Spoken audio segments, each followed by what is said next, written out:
So Elia, before we begin, a lot of folks know you because of your YouTube series. You've produced a lot of education materials, but I'll let you announce it. But we're happy. There's some exciting news. Would you mind sharing something you decided to do?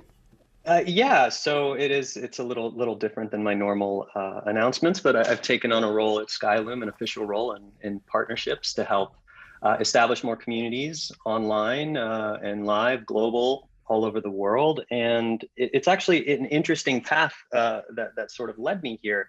And I've been working with Skyloom for a long time. I've known Alex and the team for a long time, and when I sort of partner with people's, whether that's an ambassadorship or a webinar or anything like that, I mean,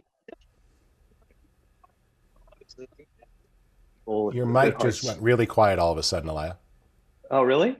No, you Let's came get back. Apple Okay, on you're the good. phone It then. just disconnected for a Not second. Keep going. not my fault. Not my fault. I got to Yeah, grow my hair out like that so I can just hide the microphone. But first, I'd have the yeah. problem of growing my hair out. So I'm jealous. Well, that's another thing is I need to get it cut. It's getting a little out of control, but I haven't done very many webinars lately. So in my defense, whoops. Yeah, so it's interesting because when you see me work with a company, it's because I work with the product. And Skyline was really interesting because they've been around for a while with different products, but it was really interesting with creating Photographing the World with F-stoppers, so Naomi, Lee, and Patrick, and myself creating all of those. My goal with Photographing the World was to simplify things that were otherwise complex. So I told the guys that, hey, I'm never going to teach complexity where complexity isn't needed.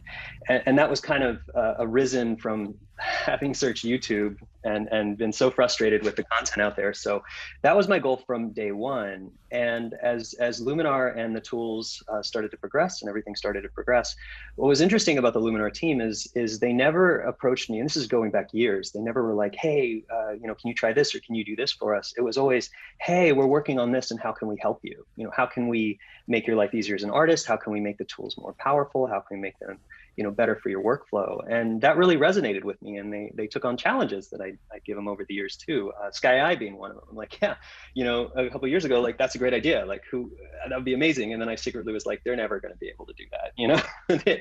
Like, these things happen. And I think now, especially last year, having taken on some of the Sky AI testing and also building some of the Sky libraries, because I'm in Florida and we have besides water, I've it been just very jealous. I've seen you've added these incredible libraries. So you've been adding stuff to the Luminar X collection with these skies. They're also in the marketplace. And I look at that and I'm like, okay, so we both have been stuck at home and can't travel internationally, which is a bummer. But that's your view. And then I look out my window and I'm like, okay. Yeah, I mean, it wasn't bad, right? Like 3 months capturing sunsets. So I'd go to the pier, which is like 5 minutes away, and drink White Claw. So, I mean, that was a hard job, obviously. So I took one for the team. But sky eye is a very interesting topic because it's something that I've done in photography for many years, replacing skies when needed, augmenting skies, adding texture to skies. This is normal. And for a lot of the client-based work, it's pretty par of the course. But when we start to talk about AI, people seem to get a little bit worried. And when I started taking on, people were, really complimentary. And then, sky replacement is a little bit of a polarizing topic, but I still felt like it's a powerful result. And that's really with Luminar is what I want to point out is this isn't replacing things. It's not replacing you as an artist, it's not replacing a manual process. It's just another option. And the reason I use it is because it's a powerful option. It processes the raw. It's non-destructive. It's really not. Oh God, like 5 foot prints, 6 foot prints at a gallery in Sharjah, and they look great. So it's really essentially these tools have been developed for artists, but have maintained that power regardless of whether they're a one slider approach or a few slider approach. So working with Luminar has been great because they always are a community minded company that genuinely wants to help, and they want to help the artists communities grow, and they want to do that. So I'm happy to kind of join and sort of help that. So I want to help relationships, whether Alex said too is B2B and B2C, which I'm still learning all the terminology for, by the way, but also in ambassadors, artists, creators, everybody out there. I've been on every end of the spectrum, whether it's really just being homeless with my wife for location independent and really looking for that next work that can drive me forward, or pitching my ideas to a company and saying, look, this is what I'm passionate about.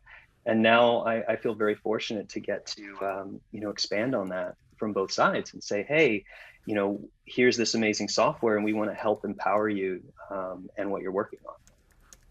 That's awesome.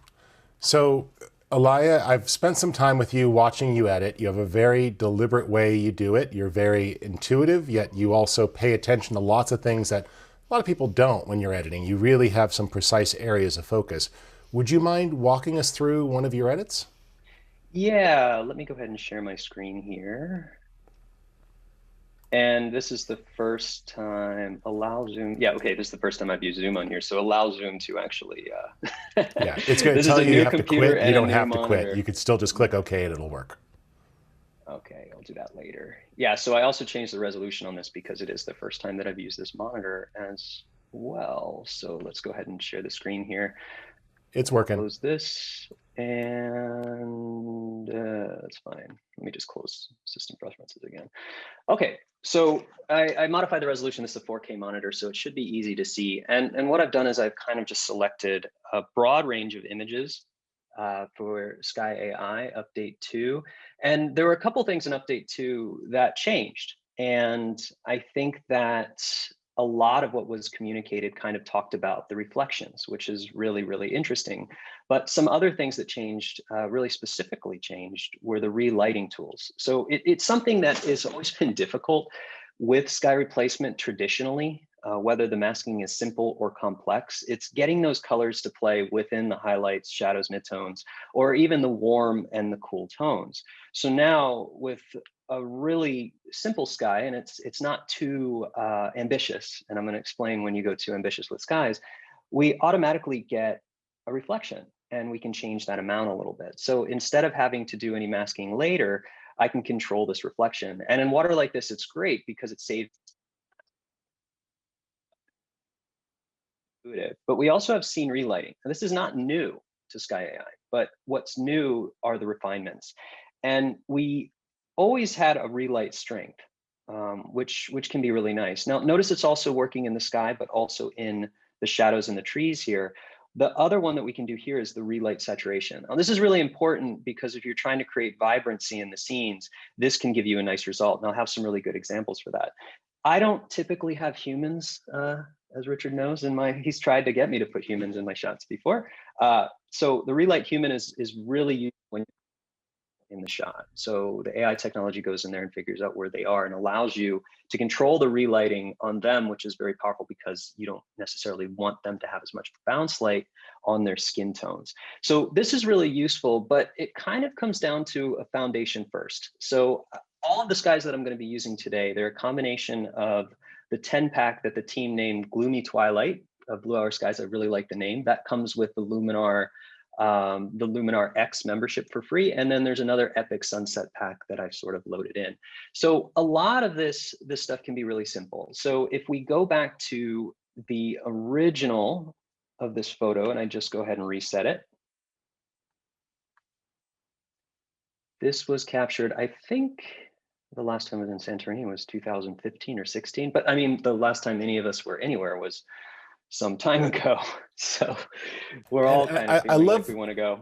there's one thing you did there that I think is important, and that was the sky you replaced looked like it belonged there, like it was geographically appropriate, seasonally appropriate, and time appropriate. There's times when I see people like, the sky replacement doesn't look good, and I'm like, well, last time I checked, I never saw a Milky Way over the Las Vegas skyline. Well, that's it, right? And that's what I said before, and I'm glad that's perfect transition to being too ambitious, right? I blend time. I can't put a sunset with a Milky Way. I mean, I could, but I'm not going to do that. And that's similar with sky selection. You're absolutely right. Like we can go all in, and put a galaxy in, but we're not going to do that. I want to put a sunset in here because it's the last light. It's actually technically a golden hour, and there's packs on Marketplace for just the golden hour. So if I go way, way too ambitious on this, and this is with the sun in frame, it might not look right. It's going to overpower the image. It's not horrible, but it's going to overpower the image. It's going to look off with the color tone. It doesn't mean we couldn't better match it, but it just doesn't really belong there. We have to start thinking about that in terms of believability. So while we might want to use the most powerful sky ever, we have to start thinking it in terms of subtlety. So something like this that I had before is a little bit more subtle, and it matches the environment. Specifically masking, whether it is Sky AI or it's any other way that you're doing it, luminosity masking or traditional masking, when you have a lot of haze on the horizon and there's some mountains there. So the most important thing though, is that's a cool tone already. So if we were doing a fiery sky, it's gonna be harder for the software to match that, and it's gonna be more work. So this looks a little bit more subtle. It's a little bit more nice. These areas are starting to look pretty good, and we can work with this. And one of the biggest things that I work with all the time is horizon blending. Now, horizon blending basically is the feathering that happens between the selection of the horizon, the geometry, and the sky itself. So right now you can see that's the edge that it's sort of picked. And we could refine it a little bit to get the mountain back in there, but what I like to do is just blend it. So thinking about the color on the horizon being a good blending point into itself. So since this is already kind of a cool tone, it's an easy blend into itself. From there, we can do a little bit to try to refine it. We can change the global.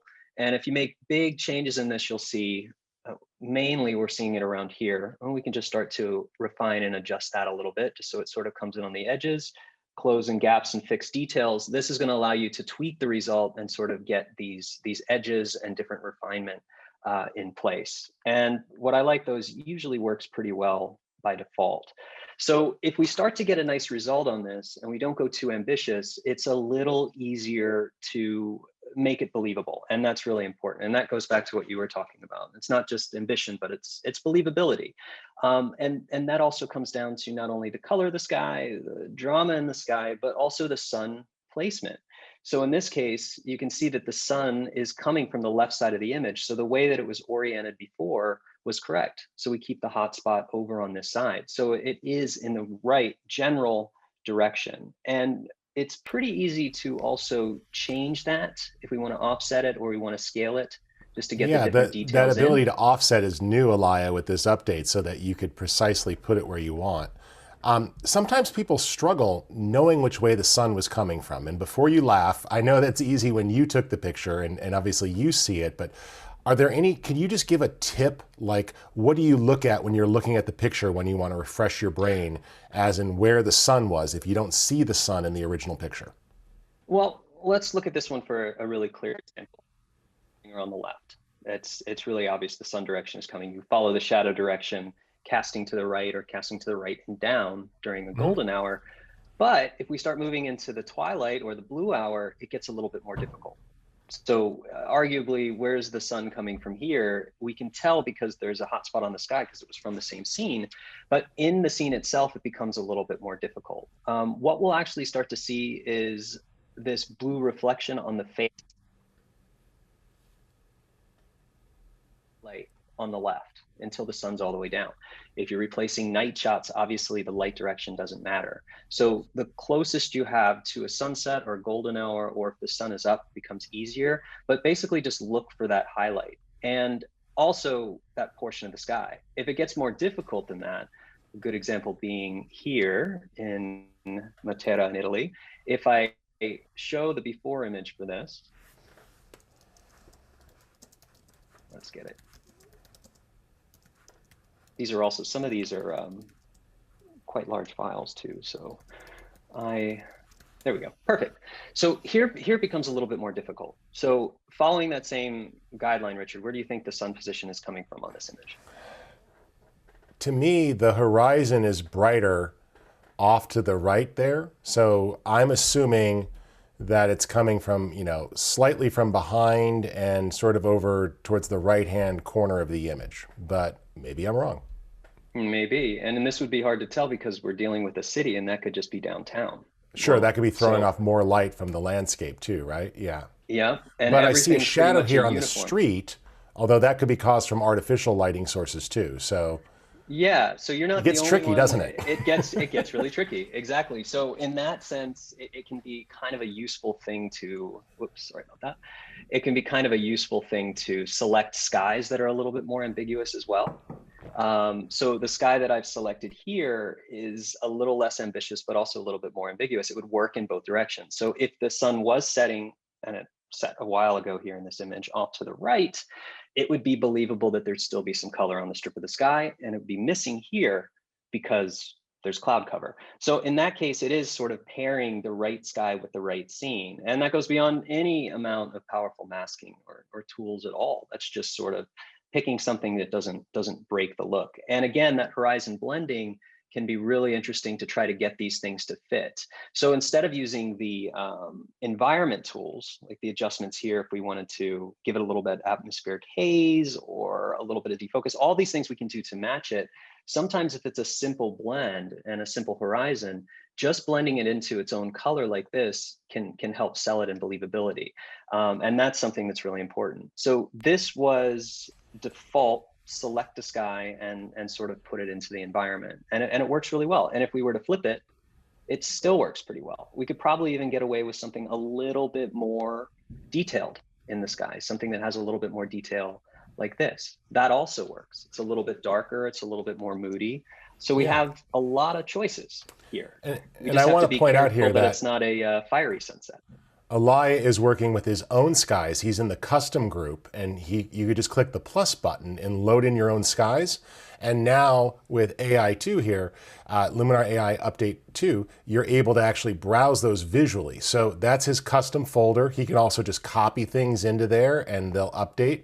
So that way he's visually browsing those, but he has built up his own library. So a lot of people, oh, I don't like that sky. I don't like that sky. I'm always surprised. I'm like, oh, I'm so excited. They added 4 new skies with this update or 6 new skies. And I'm like, use your own. Those are just there as a starting point, but using your own works so much better. Well, it's also having libraries, right?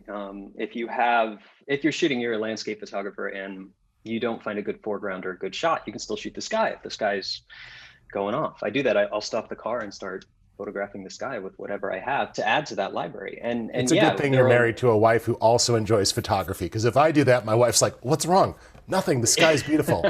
And I know. It's like raise your hand if you hate sunsets. Nobody's going to raise their hand, but raise your hand if you hate spending 6 hours in front of the same sunset. I mean, that's really what it comes down to with a non-photographer spouse. Is you have to convince them to stay there like the whole day or the whole night. But it is true. And these packs are great. And if you're working by volume, and a lot of real estate photographers, they're going to want the blue sky, puffy clouds. I mean, that's just going to be the workflow. So you can take these all day long. Sunrise and sunset require a little more planning, but you can still start to build over so weeks or Mark even is months. asking about resolution and bit depth of sky replacements. So the built-in ones are lower quality 8-bit JPEGs, but Elia, you made very high quality TIFF files for the ones that you offer on the store in your premium pack, and you I did. can use high quality ones. Yeah, these are just JPEGs for speed right now since this is a demo, but my Sky Packs, I believe the Blue Hour is 8K. This one might be 10K or 12K or 8K. I forget. I built them at 16. I shot them 16-bit with the GFX 100 and then built them high resolution as full resolution bit depth in TIFF. So you can download those, but for speed, I'm kind of using these. So, and again, I give the option. You can use JPEGs for preview, but if you're going through stuff, I mean, those files are a few hundred megs sometimes. I kind of have JPEG previews, and then once I land on a sky that I like, I go ahead and select the TIFF for optimum resolution. Perfect. Yeah, I just wanted people to know that you could use JPEGs for lower quality or speed and then swap them out for the higher quality version later. Exactly. And some of these images that I've had now blown up to gallery size are shot with different cameras. Some of them were 36 megapixel, 50, and even GFX 100. So I've matched that resolution of skies, and also understand that you can get away with lower resolution skies than you can with foreground elements. So this is 6 or 8K this image, but it could be half, and I could scale it up because skies are a lot softer. It also softens the noise pattern in the skies. So you can get away with a little bit more in the sky. That's just good to know. So and that's good. So if you only have your iPhone, just go ahead and do an iPhone Pano 2. You might actually. So this is where it gets fun, right? Like I like this guy. It's a little bit of a longer exposure, maybe like 10 seconds, a little soft, has a nice warm spot here. It matches the environment pretty well. So your mic's starting to cut out a little bit, Elia. I don't know if your iPods are low on juice. No, it's something to do with the new Mac OS. No problem. And it seems to be like You're back. okay, good. Yeah, it's something to do with we all love Apple. do funny things. So getting back to this, sky matches pretty well. Another thing to point out, it's not too dramatic, so it doesn't distract from the texture of the foreground. Too much texture in the sky would just be too much.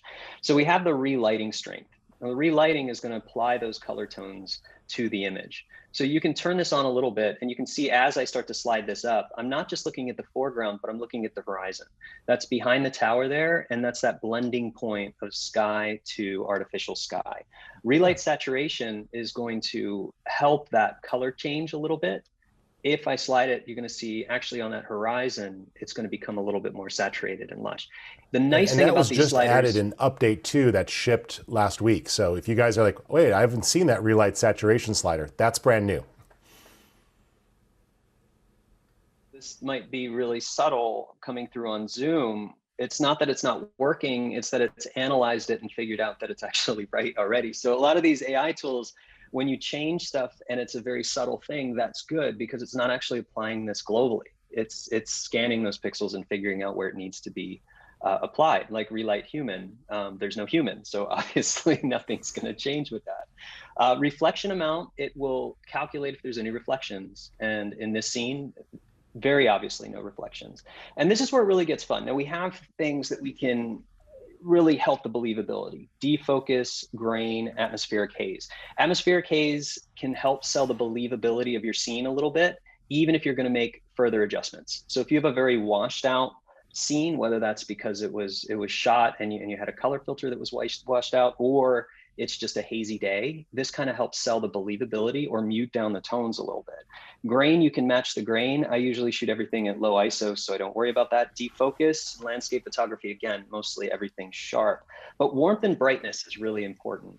So if we talk about warmth, and that's going back to that other scene, it was a very warm scene. It's a golden hour, right? So that we had to match the sky with. This is a very cold scene. So we can adjust that point. If I add warmth to this, it's going to add warmth not only to the sky, but also the relighting.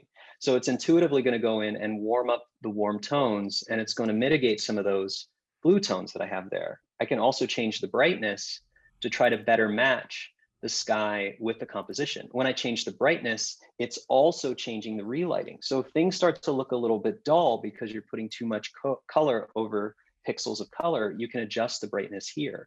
And remember that this is just a starting point. So now that I have something that I'm starting to like the look for, I can go back in and make changes. So I had made changes here to enhance. It's going to make those adjustments as if these two images are now one. So you can do adjustments on top.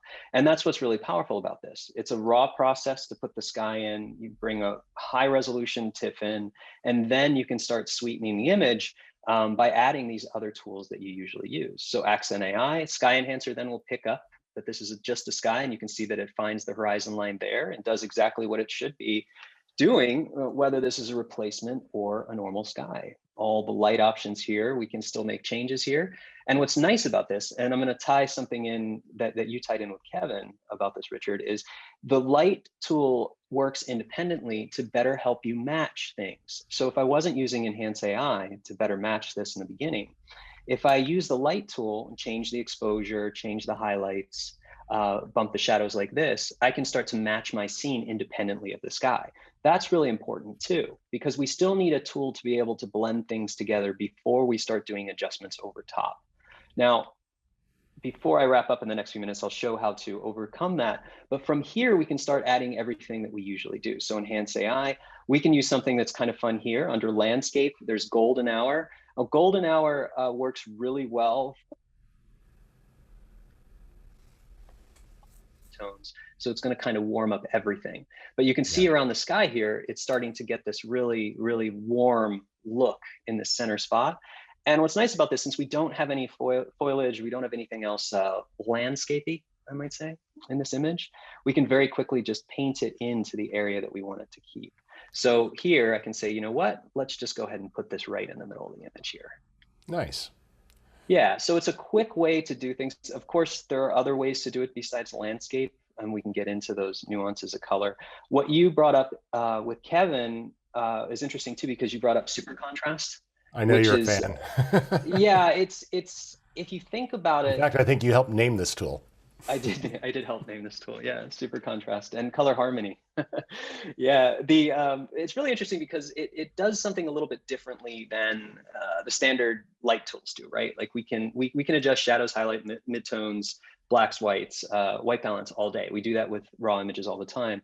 But what this does is it's conscious of that. So it's taking the white point and trying to shift it a little bit so that you're getting a little bit more. But what this does is it actually adds a little bit of detail and variation and contrast in between. So rather than just sliding all the highlights to the left to pull the exposure down, it's actually putting something back in its place. So it's making them a little bit more rich, and it's making them a little more tonal. So they have some varying tones inside. Midtones too, this kind of takes the place of a midtones luminosity mask. If you're using luminosity masking, these basically work that way.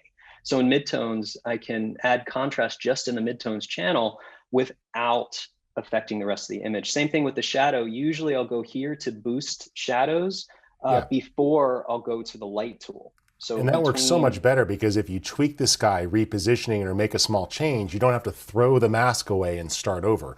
Luminosity masks, one of the reasons we took them out is that they're very problematic when you start to make edits. Like you can't go back and re-edit things without it looking very fake. true. That's very true. And I think that super contrast is a good name for it because it does a super job. I don't know how to phrase that, but it is more powerful under the hood than you might think, and that's why I really like it. And other things too, like landscape works really well for landscapes, but I use it for the sky because it's just so fast. Some other things too here under color harmony, and Richard, you were the one who turned me onto this tool. There are a lot of ways to add brilliance, warmth, saturation. Color contrast is really interesting. It won't be for this image, but we have something called split color warmth. This is really useful. When we talk about white balance in the camera, we have a global set point for our temperature, right? Cooler, warmer, and then we have an offset of green or bottom the image to have two different white balances. In post, did my microphone cut out? Just a little bit. Okay, yeah, I see that it pops up. In post, we can use masking. We can say, let's put a warm white balance on the bottom and a cool white balance on the top. But a lot of the reason I have to do that is because of reflected light or bounce light. Blue hour specifically, lots of blue light, but everything else looks pretty good. So split color warmth allows you to change those tones from warm to cool in the individual channels. So in other words, I can set the warm point for the warm tones separate than the cool tones. So here, if I were to ramp this up, it's only going to affect if this image felt a little too warm, I could cool it back down without having to adjust saturation points. In a similar way, I can use the cool tones and warm those up in the environment. So you can see if I go too far, it's going to affect the sky, but very quickly I'm able to warm up these tones down here. And if I keep going further on the bottom, you can see that it'll turn a little bit magenta, but I can find this nice point where that reflected blue turns into something that's a little bit more palatable and believable from the scene. And it's also interesting too, when you think about this in terms of what historically we would do as we desaturate or remove the saturation in the blue, where this is actually filling it with its complementary color to give it that balance. So again, it's really powerful. And if it's affecting the sky too much, you can use a mask, or you can just kind of let it do that. There's all the different ways to do it.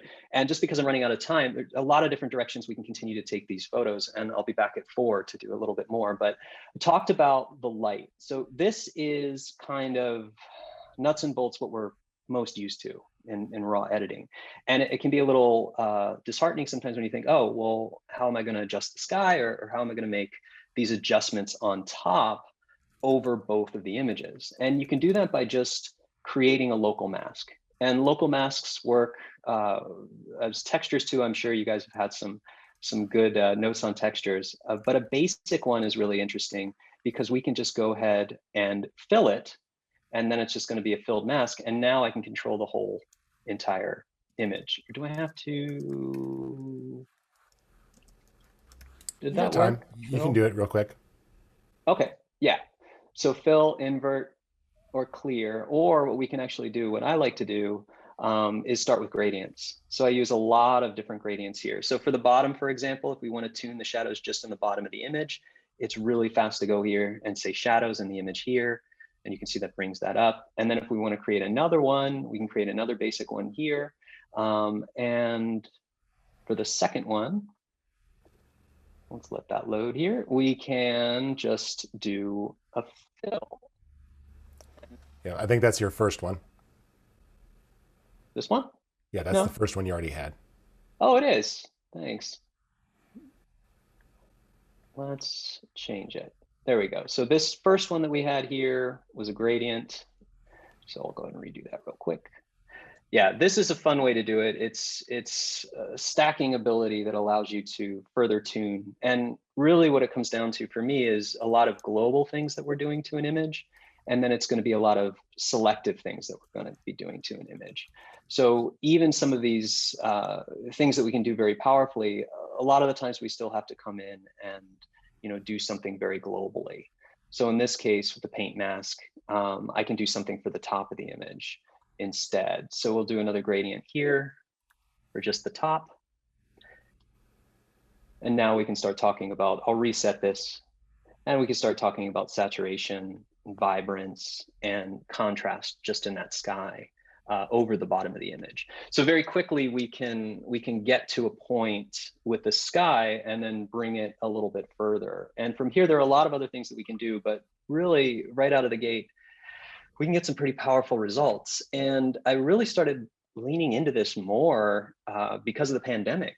I've been shooting for 12 years and I have this extensive library. This is just a small bit of it that I'm working on right now, of just all of these places that I've been, that I've either had blue skies or I have alternative shots that we call outtakes that aren't portfolio shots, just all these things that I've never used for one reason or the other. So the pandemic taught me to, always lean on things that you've shot before, because sometimes you can't necessarily go out and shoot anything new. Yep, makes a lot of sense. Makes a lot of sense. Cool. Hey, Elia, we had one question, which I think you have a good workflow for. People said that sometimes that they're getting halos when they do sky replacement. I think that's often because they've overcranked the shadows and highlights, which produces those halos in the image itself. But do you have any tips on how to avoid halos when you're doing a sky replacement? Yeah, halos do happen sometimes. It really depends on the image.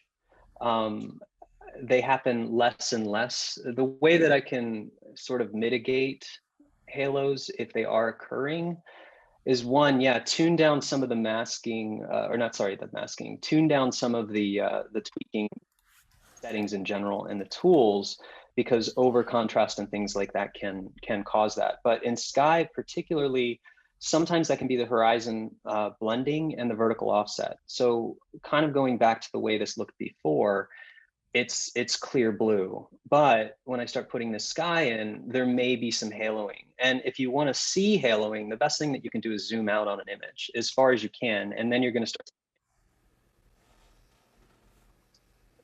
and it's just easier to see when things are smaller.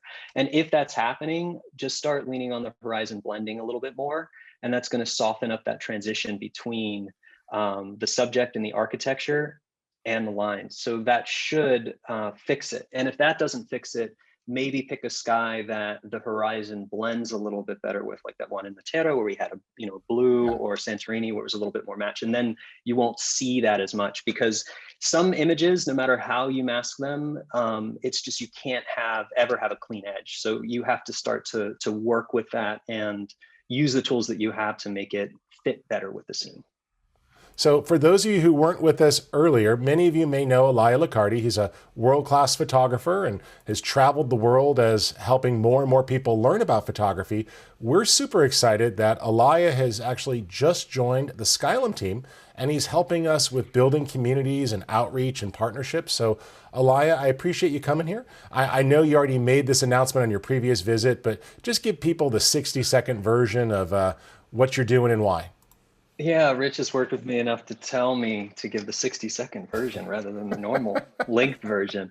Yeah, I've worked with Skylum for a long time, but I just taken on more of an active role in partnerships and global partnerships so that we can expand the knowledge base and user base, and also support more photographers and artists and creators all over the world to get more powerful results in a simple way. So that's the short end of it. I've also been really focusing on Sky AI for a little while. So I'm going to go ahead and share my screen.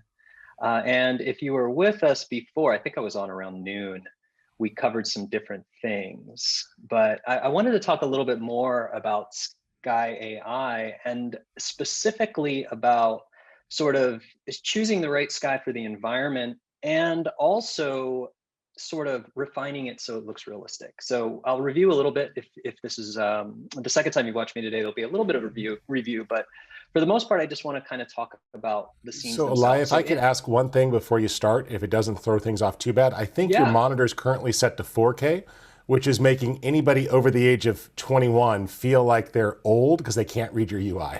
Would you well, mind I'm switching not that to going a lower to, res? yeah, I'm not going to tell you guys what my, contact lens prescription is. So I completely understand that. Yeah. Thank you so much Thanks for for the that. reminder too. Yeah, I had it set the last time. I've been in work mode for the last couple of hours. Perfect. Now I don't So, feel really, really blind. well, I always feel.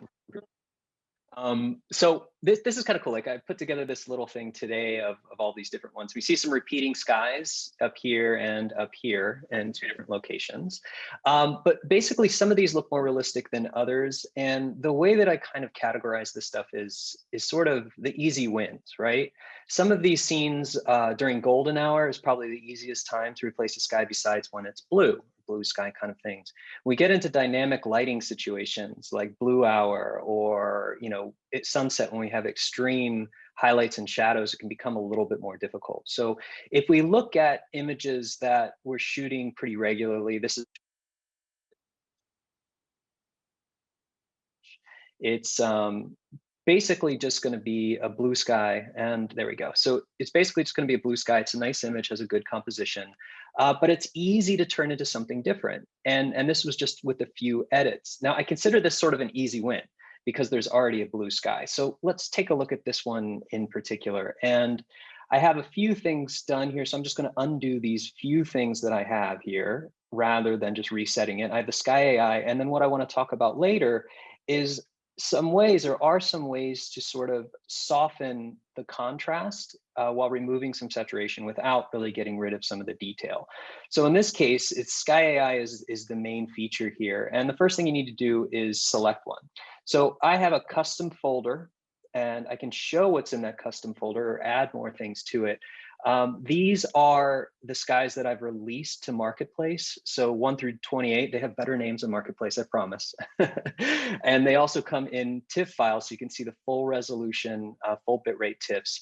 This is the Sunset, the Epic Sunsets pack of 28, and then 10 of these are in the 10 pack called Gloomy Twilight. That's part of the Luminar X membership. So these are kind of the ones that we're going to take a look at. And you can see that since I've loaded that to view that custom folder, the bottom here are all those epic sunsets, and then we get into some more of the gloomy twilights. So with a scene like this, almost anything would work. And if I go ahead and reset this, it'll start here and my custom files will be there again. So any of these might look pretty good. We could pick something really ambitious. We can pick something that has maybe some different hues in it. And this is an easy win for this scene because there are a lot of different ways we can go. But what we'll notice specifically about this image is that there's atmospheric perspective. So this is sort of a marine layer because it's summertime in the Greek Cyclades, and it just happens. So this gets a little bit more difficult to mask because it's a soft transition rather than a hard edge that we have around the mountain. So when I select a sky, this goes towards that building believability. I don't want to go too ambitious. Now, obviously, I can't have something where the sun's in the frame because the sun's clearly off frame. That's an easy one. But I also want to pick something that might be a little softer. So one, we kind of have a composition that's 2/3 or almost 3/4 landscape, 1/4 sky. So I don't want something to be too distracting because we really want to focus on the foreground. So a lot of these would kind of work, even something like this, something softer. What I went with was something very soft. So this is a very, very soft sky that can be easily transformed and blended. And you see with no further settings done, you can see how easily that blended into the horizon. And another feature that we have now with the update 2 is the ability to add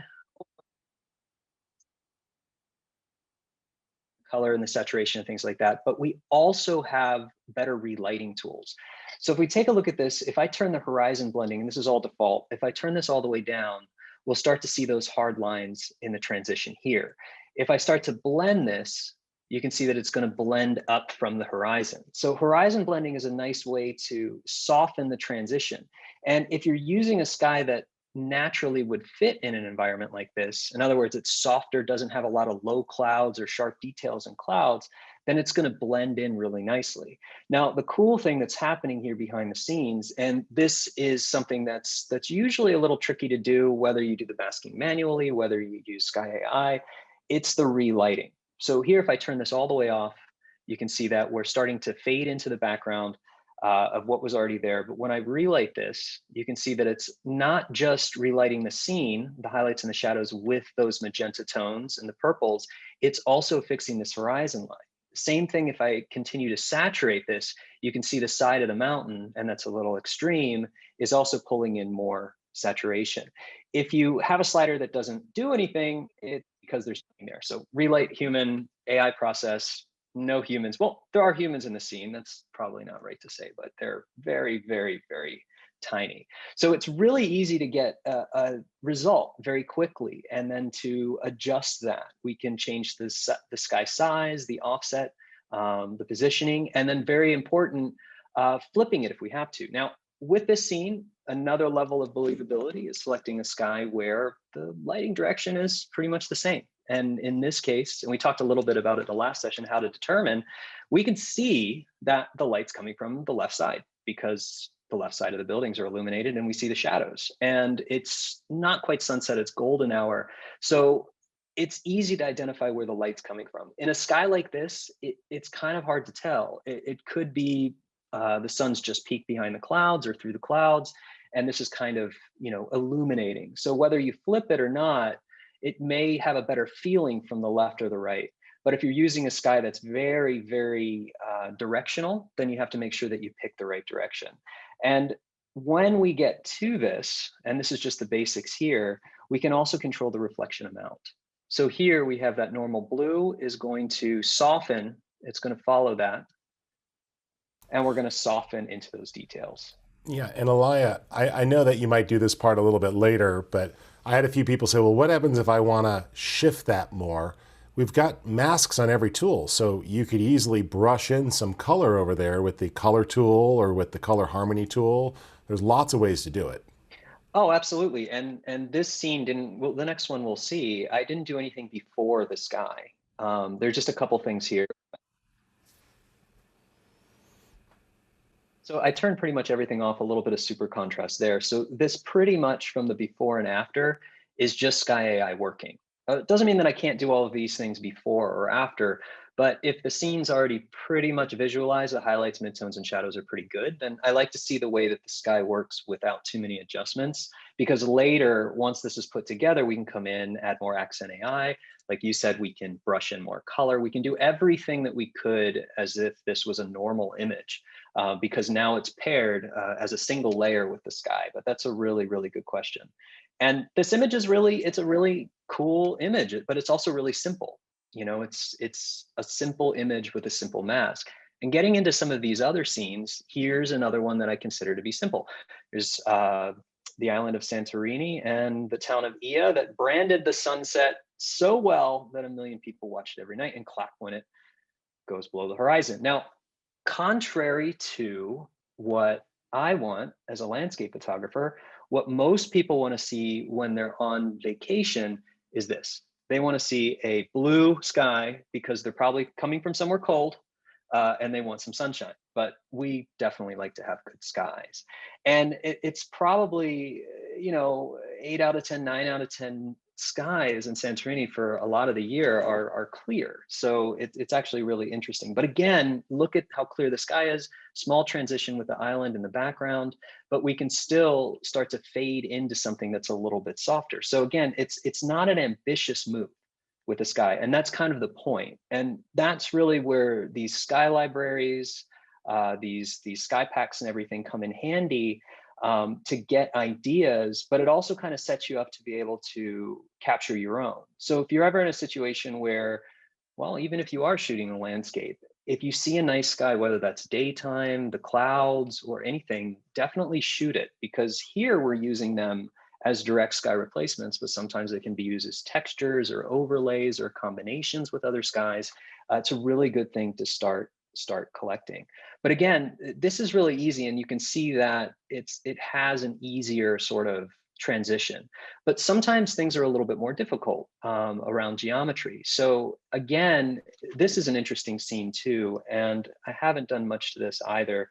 We'll just go ahead and take a look at what I did here in Sky AI. Also, my files are very high resolution. And by And very, I now, think you're actually using one of the highest resolution cameras on the planet. Talk to yeah, that for a second. Why do you shoot at such a high res? Is it so future this proofing? is 36 megapixel 14-bit, but now I'm shooting 100 megapixel at 16-bit. And yeah, it's a, you know, when I first started doing this, maybe res cameras, we barely had raw files and everything. Like, what are megapixels going to be, and is that going to be good enough?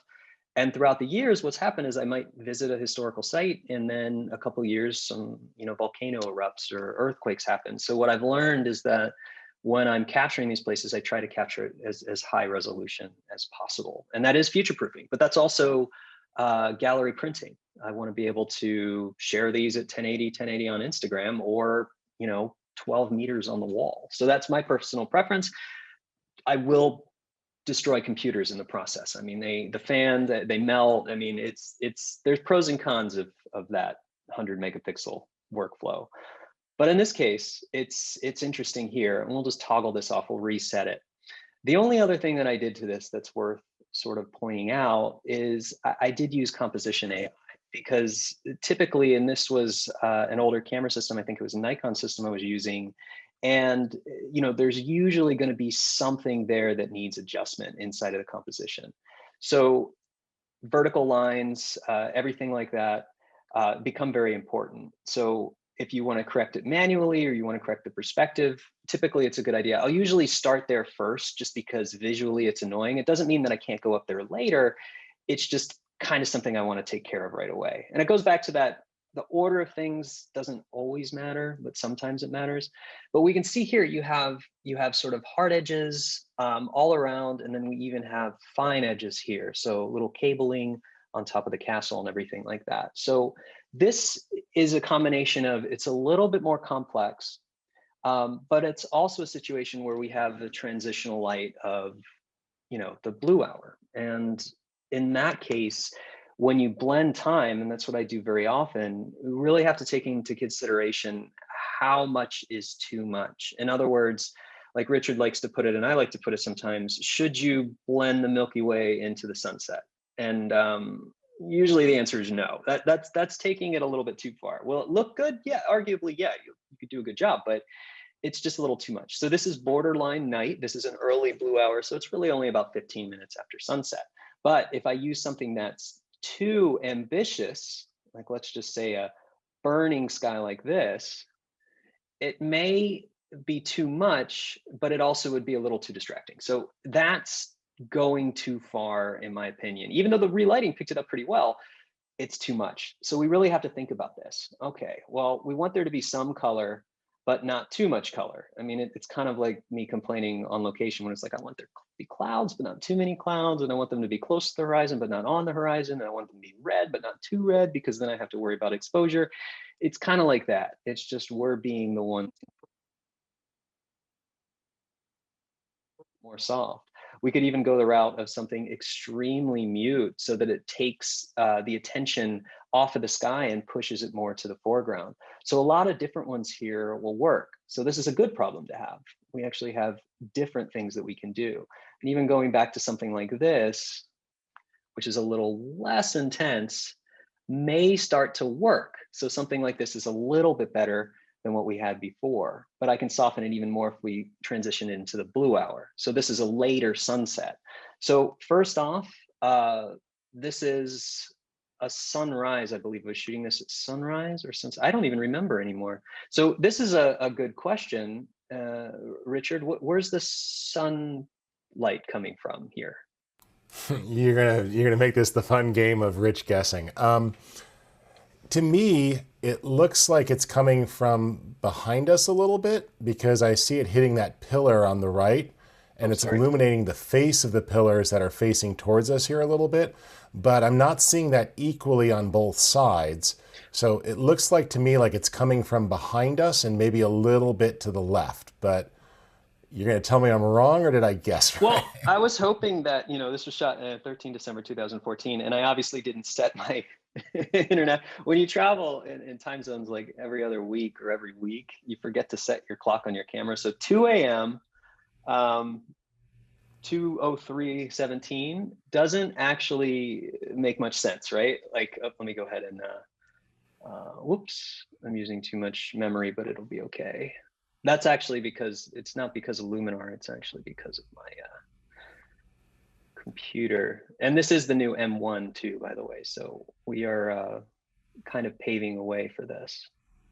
So yeah, actually is, I believe, if it was sunset, if it is sunset, then right. And I know that because I've been there and I've shot sunrise fairly often. So sunset would be to the right. So I'm guessing this is sunrise and it is coming from the left. But it's one of those situations where I don't think it matters as much because it's a blue hour. But I still want to mess with it. And I may have just forced myself into a quick restart. Let me see. At this point, you're like, what else can I force No quit? Oh, problem. there's nothing. Do you need me to share my screen for a second while you do a restart? Actually, no, it just popped up. It's fine. All right, good. Yeah, I have, well, I'm actually building an office and like a RAID system and all this kind of stuff. So I have a lot of stuff on this computer at the moment, but here we go. So let's say it was off to the right. That looks good. Let's say we decided it was off to the left because Elia doesn't ever set his camera to the right setting. It's not going to be a deal breaker, but I think you're right. It is coming from the right-hand side. And you can kind of look at this here. I feel like if you put an image with the most intense part of a sky on the left, it's kind of the first thing that we look at rather than the landscape or the cityscape. If you have the most intense part of the sky off to the side, it further mutes the fact that it might be a replacement, or it takes the attention off of it and puts more emphasis on the foreground. So in this case, I like it compositionally better because it's not the first thing that I'm looking at. And this is not focus stack, but there are additional shots here to make this in focus. Though I don't know why I wanted to make this in focus, but I'll usually make everything in focus. So this is a good starting point. So without anything having been done to this image, it looks good from the start. And again, the relight strength is going to give us the ability to pull in some of that color. And when you really crank this all the way to the right, you can see how it's pulling the literal colors from the sky. So too much of this doesn't usually work. You want to make sure that you're kind of light on this because we can always make color adjustments later. We just want to make sure that it makes it feel like it's naturally blending. Another thing we can do to sort of blend it into that blue is we can blend the horizon in a little bit too, so that that transition between the sky, the new sky and the old sky can also increase. Then what we can do when we do the relighting, you can see it's going to match those tones as well. And I'm specifically looking at these areas. So the relight saturation will bring that saturation point up as well. So this is really easy and quick to do, even with complex geometry, but it gets a little bit more fun from there. So what we've done so far is we've gone right into, well, we did some composition, but we went right into Sky AI. We haven't relied on any other tools. And I don't have to rely on any other tools yet, because there's still some matching we can do. If there is atmospheric haze, even if there's not, sometimes this can help just bring in the believability. If the sky is way too contrasty and the foreground is a little bit more washed out, this can help it be a little bit more believable. As you do this, and as I tune this up, it's very responsive for the relighting as well. So if it's a hazy day, it's going to reflect some of that light from the sky into the foreground, which is really useful. Warmth and brightness are even more useful. So this sky pairs pretty well to this scene, but I can increase the warmth to make it a little bit more intense if I want to, or a little bit more, I guess, traditional for a blue hour, it might need to go a little bit cooler. So you can see I can cool these colors down and make it look like it was a little bit later in the night. So this helps you find that blending point. Same thing with brightness. depending on the exposure and different things. Sometimes I'm tuning this up a little bit. And if you notice that, is something that I've noticed too, if you're relying a lot on the relighting strength, it goes based on your exposure as well. So if you really want a lot of that color, sky a little bit brighter, and that's going to reflect as well in the relighting. So it's kind of a fun way to balance an image. And once you feel it's balanced, you can see there's even some reflection here that it's picking up, which is really nice.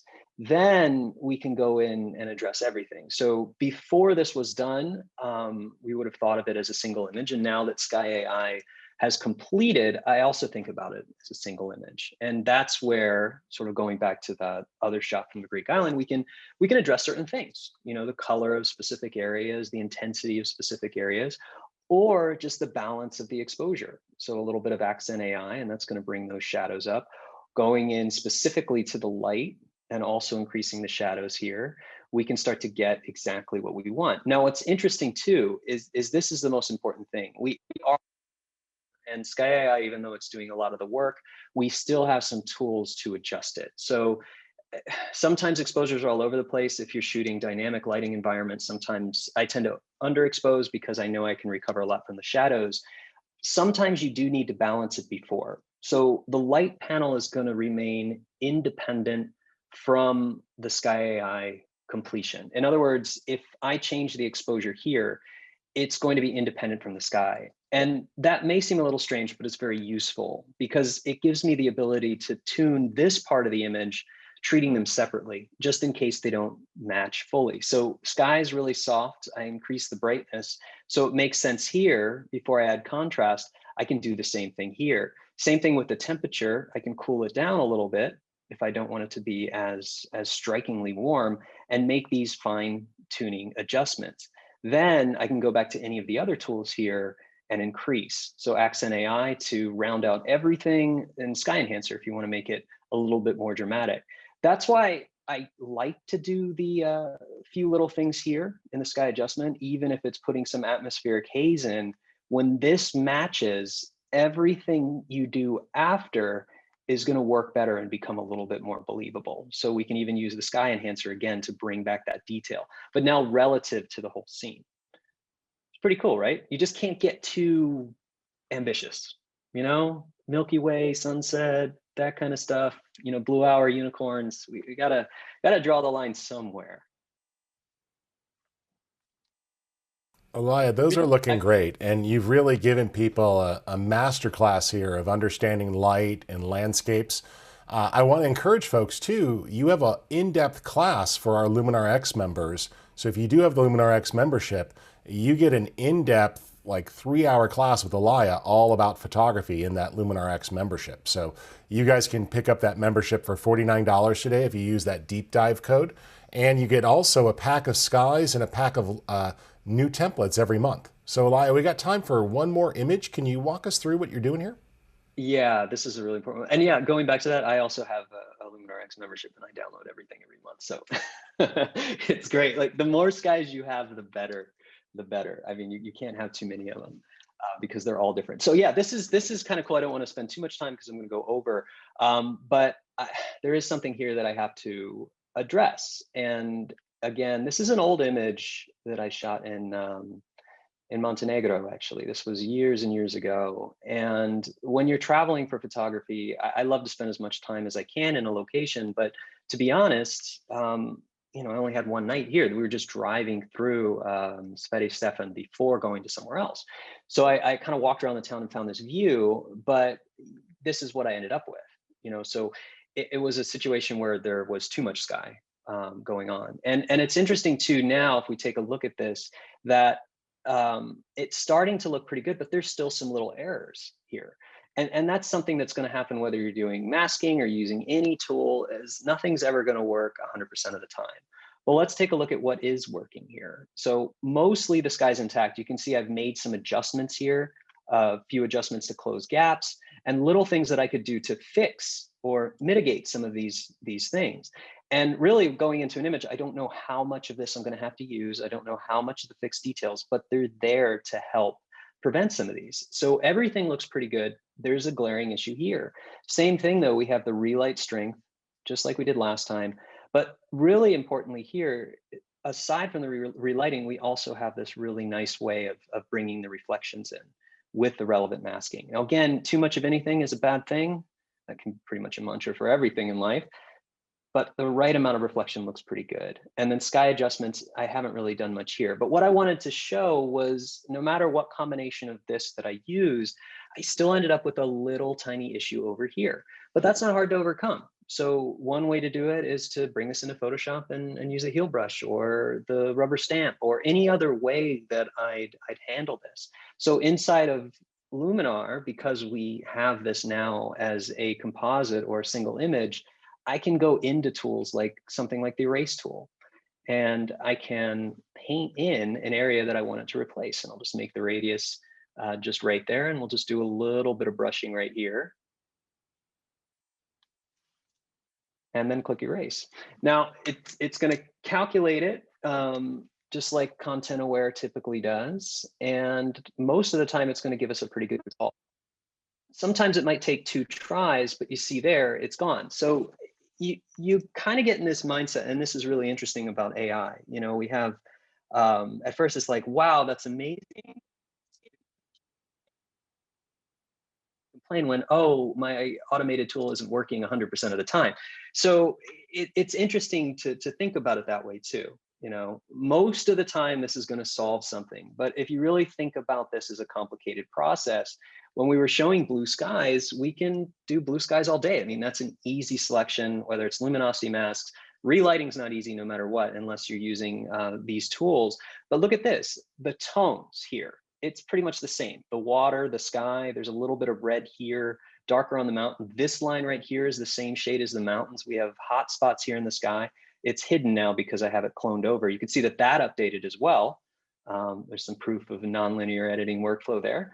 But you can see that going from here to here, even without that patch, with just a few minutes of tweaking these sliders is already really powerful. So while you're using AI, enjoy it. But also understand that it's not going to solve all the problems. And that's kind of a neat way that these tools are for everybody. So really quickly, if you're new to photography, you'll be able to use these and get amazing results. And if you're not new to photography, you've been editing like me for 20 years. I shouldn't say that, I'm dating myself.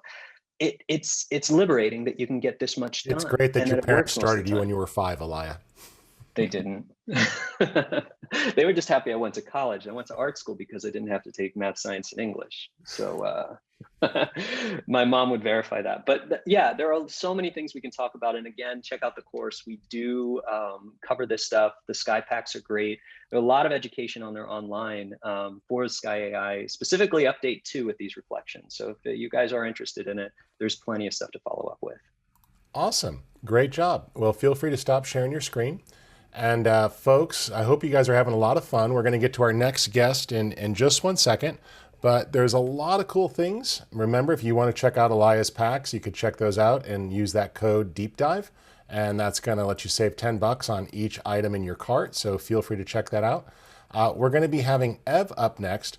Elia, also, I know you're hard at work on finishing up a chapter for an ebook. We're going to be releasing an ebook all about landscape photography. Yeah, I know, I had to put you on the spot there. And those will be coming out soon. And we're going to be doing one on portrait photography. So we'll release that first to members in our AI Insiders group. So make sure you guys take a look at that. And that'll be a freebie that we release to share. But we try very hard to not just teach you how to edit photos, but how to start and capture great photos. Because if you know how to edit, that's great. But if you know how to capture good images and then make them better, that's part of your process. And Elia, I think you should actually just cement that before we toss to Ev, which is you're not cheating when you're editing. You're just bringing your vision all the way to life, right?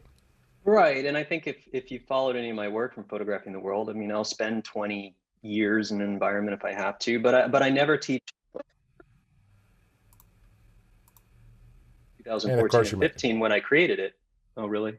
your mic cut out. You're Yeah, I fine. mean, It's it's gonna back. be the epics of, yeah. If I would have had these tools back in 2014 and 15 when we created photographing the world, I'd be using them. There'd be no reason why I wouldn't use them. It's just they didn't exist. You know, that's teaching a manual process. But what I do typically with photographing the world is it's a long course, right? You have to spend 15 hours with me. Sorry. But I'm going to show how to do this manually, and then also show, why AI is important. And then also, if you have a lot of experience in this, is great, because then you know how to fix things when they come up, even if they're simple. So it is one of those things. It empowers everybody to get better photos and powerful photos quicker, but it still requires a little bit knowledge if you want to master it. And that's with anything else. If you've been doing this for 10 years, it's going to help your workflow. You're going to be impressed. If you've been doing this for 10 minutes, you're still going to have a good time. And I think that's important. And that goes to with using this as a standalone, like I just did, or as Scott Kelby did as a plugin. These tools for enhancement, tools for the compositing, tools for finishing, it really has a lot of a choose your own adventure mentality.